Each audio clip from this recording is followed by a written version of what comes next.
What do park benches, fences, and streetlights have in common? It may not be obvious, but the similarities are significant and impactful.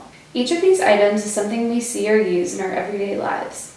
We probably don't think much about them, but their design may be discriminatory and hostile. The physical design of products and tools such as these can be used to exclude and isolate specific groups of people. For example, the park benches are designed with prominent armrests or shallow seats to discourage homeless people from sleeping on them.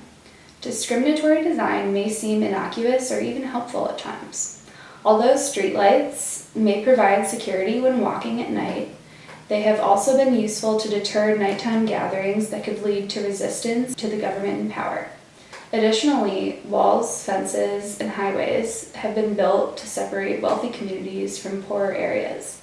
For example, some bridges are designed to be so low that buses cannot pass under them, in order to make it difficult for individuals from poorer neighborhoods to access the wealthier neighborhoods.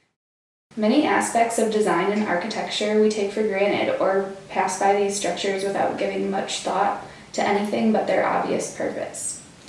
When we consider intentions, we can uncover that some of the architecture and infrastructures are designed in order to encourage docility and compliance with authority. Features such as the overwhelming presence of street cameras and security cameras are also a measure deliberately put in place to discourage crime through instilling the looming feeling in the populace that anyone could be watching their every move at any time, as to condition people to police themselves.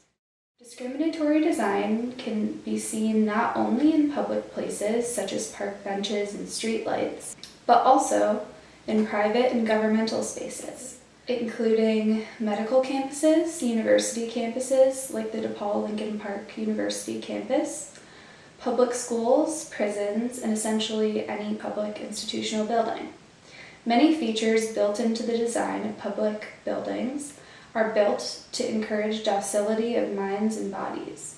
For example, after the massive amounts of riots that broke out in urban areas across the country in the 1960s and 70s, public institutions, especially universities, secured their campuses and were built to account for the popularizing trend of university students organizing and mobilizing against the government through protesting on college campuses. Structures such as the cement pillar blocks and minimal wide open spaces were added in order to discourage the gathering of large groups of people all in one place.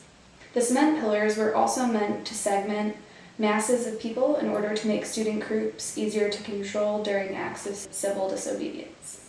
These types of structures and architecture are replicated through the manner that disciplinary power and biopower work in conjunction to facilitate and streamline the reiteration of discriminatory design features in public institutions and seemingly innocuous types of infrastructure.